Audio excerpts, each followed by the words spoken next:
never the one to write up a song for just anyone. I was always the one to find myself lost in old conversations, oh. 'Cause I've always been told that things will unfold if you keep on waiting. But then you came along and proved me all wrong. I was so mistaken. 'Cause you glue all the pieces back together. Yeah, you take all my wrongs and make them better. Yeah, you're making me wanna try forever. And I feel so.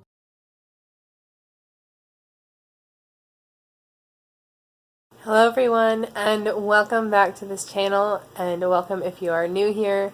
My name is Michaela, and I haven't posted in a hot minute because on January 10th I had my third baby, and as you guys have seen, it was a boy, and we are so excited to welcome him into the family. It's a crazy birth story. That's why I wanted to share with you guys, because in the beginning, I wasn't sure if I was going to do a birth story or not, because I thought, you know, another baby being born, that's all over YouTube. But this baby has a little bit different of a birth story. Everybody was fine. Everybody is okay. Nothing bad happened, but we are definitely thanking the Lord for that, because it had every opportunity for something bad to happen. So it started on January 9th, and I was 39 weeks that day, and we were busy all day long, and so maybe I missed contractions or missed him dropping or something like that. I'm not really sure if I missed anything or not, but that night right before bed I told my husband, I was like, this is I'm just kind of feeling it, like I think my body's really getting ready. And when I went to bed that night, it was hard to get comfortable and stuff like that, and like my legs were hurting, which is kind of different. I wasn't really thinking that was any signs of labor or anything. At about 1 o'clock, like right before, it was 12:50 something, I remember looking at this clock right over here. I just got my microphone so you guys could actually hear me. And it was right before 1 o'clock, and I had what I woke up to, I thought it was a really hard contraction. And I thought, well, if this is actual labor, I'm just going to try and sleep through it and rest through the beginning part as much as I can, because both of my previous labors have lasted around 10 hours from the very first until the very last. And so I figured that was how it was going to be. I was going to start off small and just build up. And then a few minutes after 1 o'clock, because I dozed off again, and my eyes popped open with another harsh contraction, right like 102 or something like that. And I thought, well, that's kind of weird. They came really close together, and a few minutes later, like 104 or 106 or something like that, there was another one, and they were just really harsh. And I thought, well, maybe it's my position. And so about 20 minutes in bed, and every few minutes a pretty decent contraction coming. Like I was already having to breathe through them and stuff. They were not just like real light cramps or whatever like you hear about, or that I had with my first two in the beginning.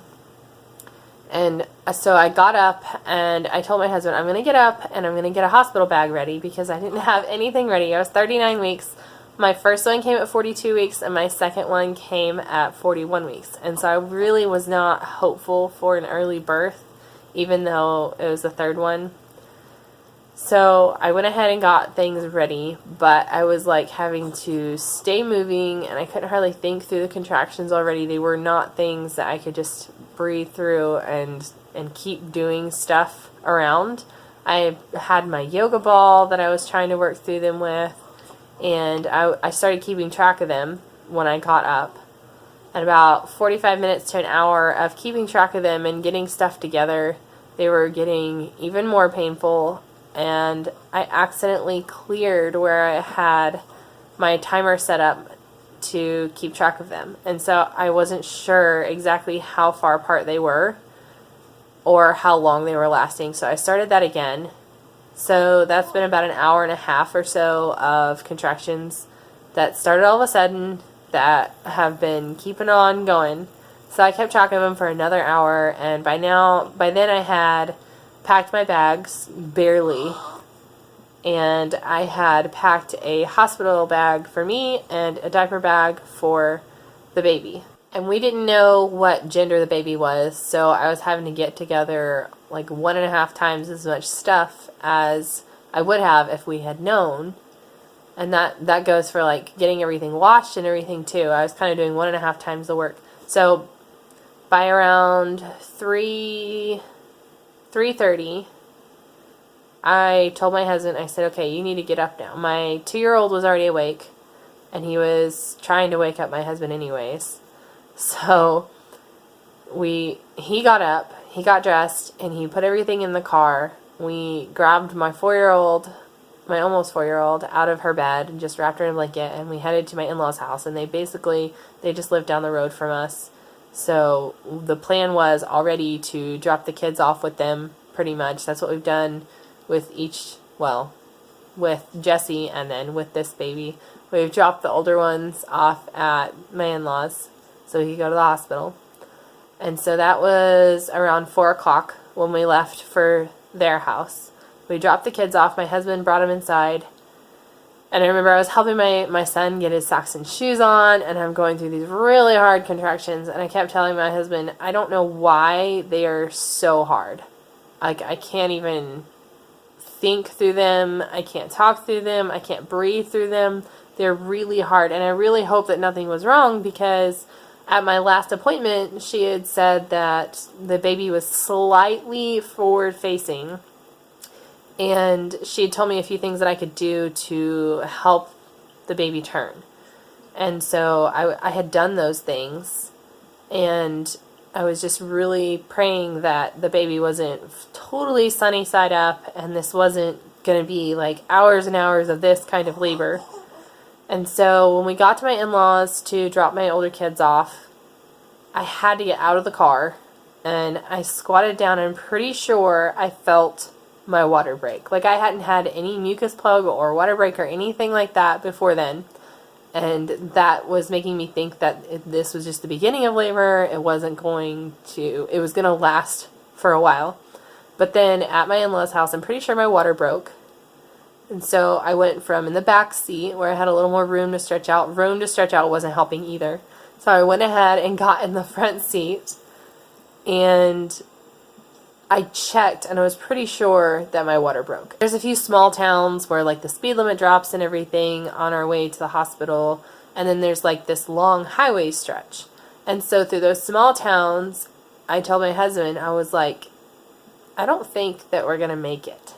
And so right about the time we got past the last one and we were able to go a little faster, I was checking to see if I could tell how far I was, because I felt like pushing.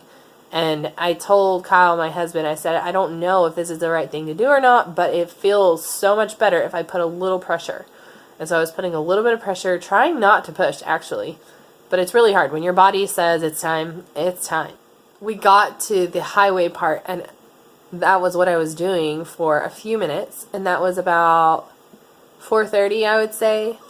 And then I told my husband, I said, okay, if I say pull over, because we're having a baby if I say pull over. And at my in-laws' house, we'd even debated staying at my in-laws' house instead of going to the hospital, because I wasn't sure if my water had broke, because it never has broken before I've gotten to the hospital before. It's about a 30 to 40 minute drive. Well, closer to 30 when my husband's driving, when he's, hearing me in labor and stuff. So it was about 4:30, and I'm trying not to push, and I can feel the baby's head.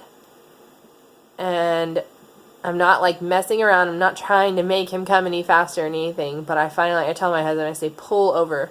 We're having a baby. And he's in the left lane on a hill with a guardrail on his left and a person on his right. And there's no way he can pull over. And out comes the baby's head. I mean, I was pushing a little bit, and I kind of paused in the push, and I reached down, and I don't think I knew what I was doing in the moment, but now I look back, and I realized I was feeling for the cord around his neck just to make sure that he wasn't in any danger before I went ahead and had him. So there was no cord or anything, so I went ahead and had the rest of it. And I think I said, "We have a baby." I always say the stupidest things whenever I first have the baby. With my 2-year-old, I said, "Look at him, babe. Look at him." Anyway, going 80 miles an hour down the highway, we have a baby. And so I pull him up onto my chest, and we turn the light on. And I said, "Do you want to know what it is?" Because we hadn't found out the gender, and we were really excited to know. And so we turn on the light, and we look, and it's a boy. And we're a little bit surprised. My husband probably was not surprised. He kept telling me it was a boy anyways, but I was a little bit surprised. My daughter was convinced that it was a girl, and I think she kind of had me brainwashed into thinking it was a girl as well. And so I think right away I tried to call my mom, because I told her that we were on our way to the hospital, and I didn't want her to worry. But then I realized we're still kind of on our way to the hospital, and calling mom can probably wait for just a few more minutes. And so my husband asked me if he wants to pull over, if I want him to pull over. And I was like, "No, we might as well just go to the hospital now. Like, I caught my own baby. That was pretty cool, but there wasn't anything for him to do."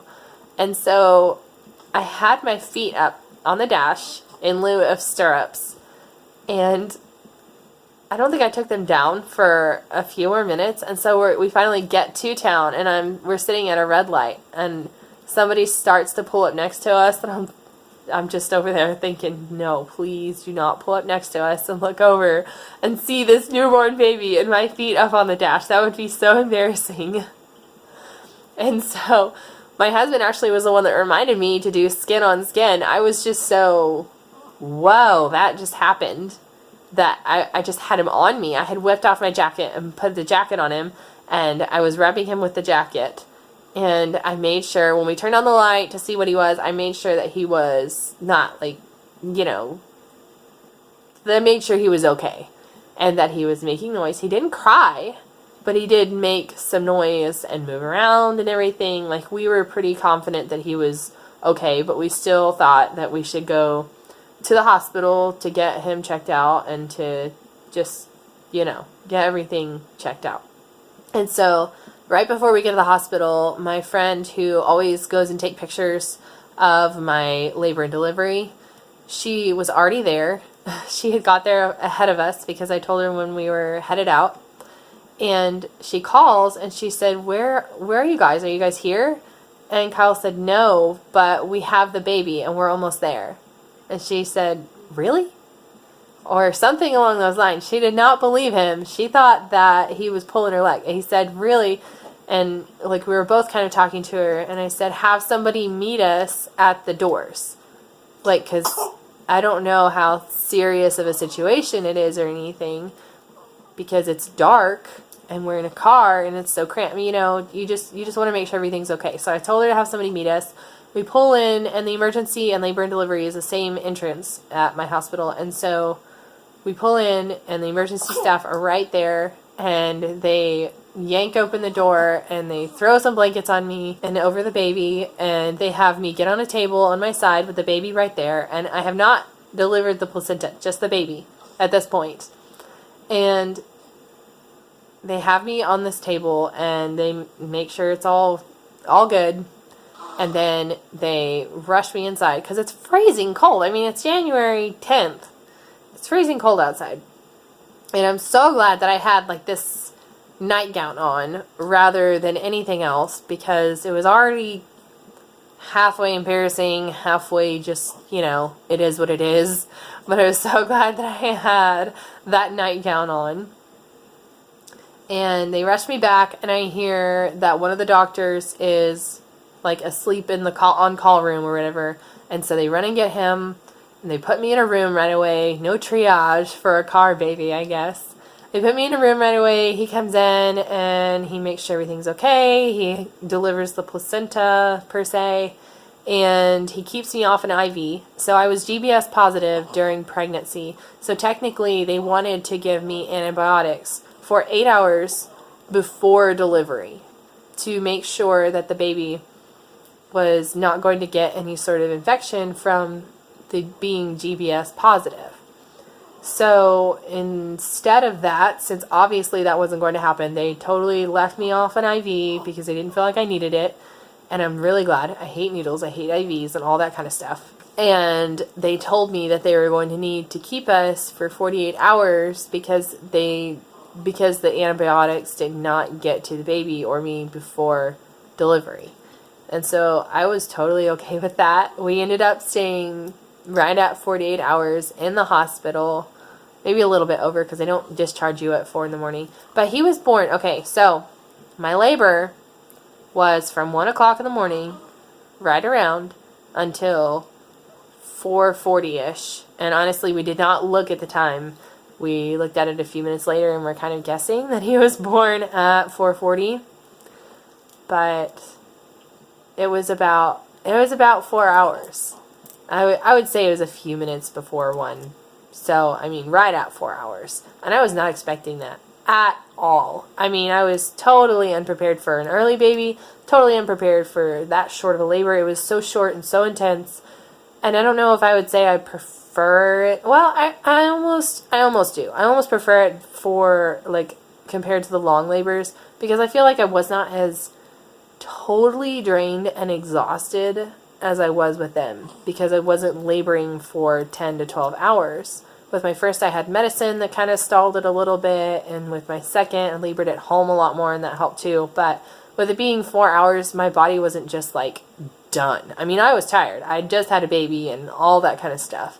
But as far as like the actual labor and everything, I feel like 4 hours, I would almost rather just do like that and get it done again if I was to ever have another baby. So we stayed in the hospital for a couple days. It was the 10th through the 12th. We went home on the 12th.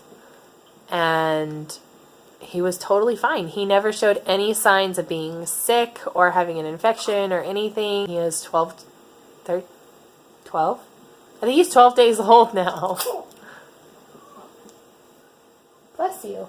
So that is the crazy story of my third baby. I think it's pretty crazy anyways. I got to catch my own baby in the car with no one else around except my husband, and that was pretty neat to me. I mean, to me it wasn't any harder than letting someone else catch him, but it was way more of a neat, intense experience rather than just like sitting back and letting someone else do that, doing it myself. I thought that was pretty cool. Not that I would have planned it that way, especially not in the car.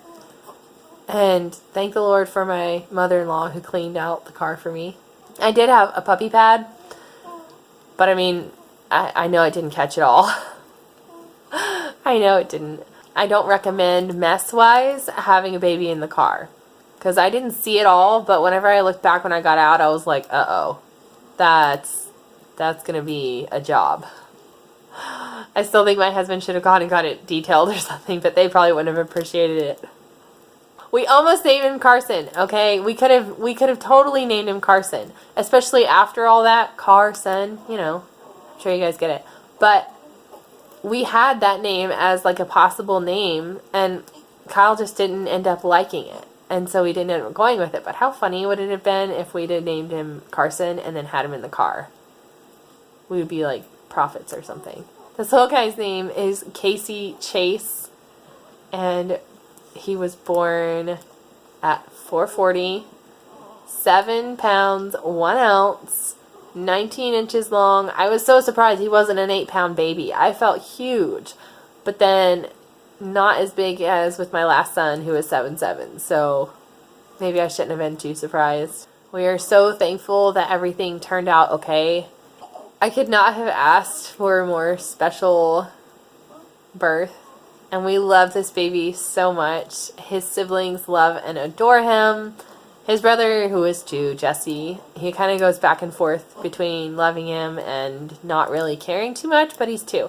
And then Cassidy, my 4-year-old, she absolutely adores him. She's so excited. I kept telling her that the baby was going to come around her birthday, and she said, "Is it my birthday yet? The baby's here." I said, "Not quite," but she thinks that this is a pretty cool birthday present anyways. Like I said, she was convinced that she was going to have a baby sister for her birthday, and that didn't end up happening. but we love this baby boy just as much as we would have loved a baby girl. She's in love with him too. She barely even notices that he's not a girl. Thank you guys so much for watching. If you have any questions or comments, let me know down below and I will get back to you. I know this isn't my regular content and I will get back to my regular content, but I do think that this was a story worth telling, and I feel like telling it while I am postpartum just by a couple weeks and I haven't even gotten any sort of routine down yet. It's still fresh in my mind. I felt like that was the best way to do it. So thank you guys so much for watching. I hope you enjoyed hearing about the story, the birth story of Casey. We will be calling him Case because Casey and Cassie, we call her Cassie a lot. That could get a little confusing, but that was the only name my husband liked. So we're calling him Case. I will get back to my regular content really soon. We have also had colds and sinus infections and ear infections and different stuff around having him. And so that's also affected my YouTube schedule. So I do apologize about that too. But I am so glad that you are here watching this and I hope you enjoyed it. God is good. God is good.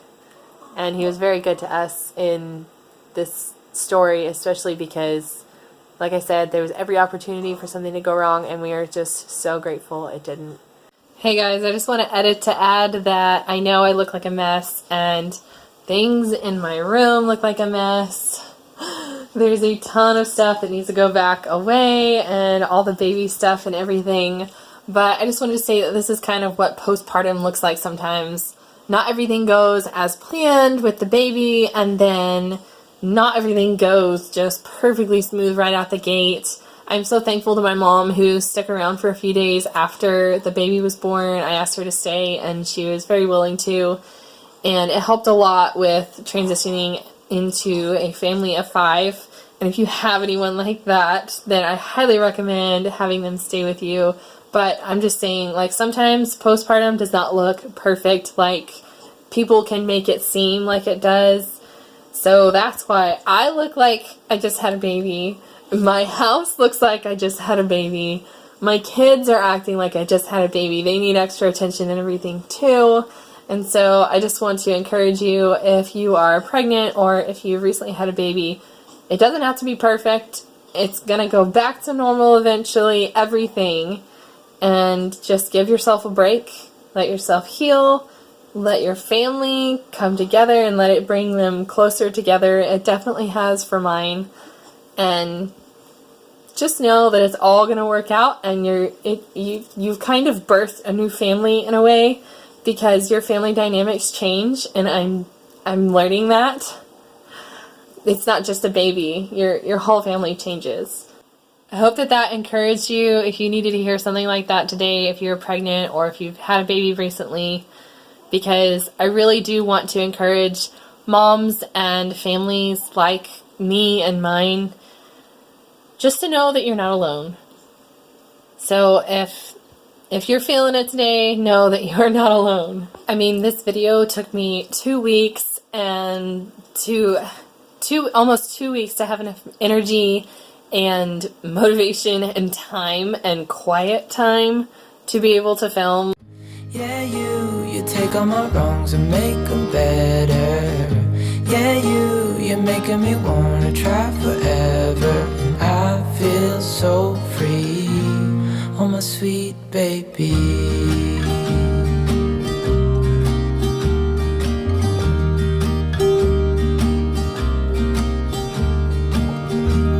I was never the one to give up the ghost. No, I was so stuck. I kept on playing my part, wanted to give up cause nothing was changing. But with you it's so clear, and now that you're here I see colors in every spectrum. Guess I finally learned my lesson, cause you glue all the pieces back together. Yeah, you take all my wrongs and make them better. Yeah, you're making me wanna try forever. And I feel so free, oh my sweet baby.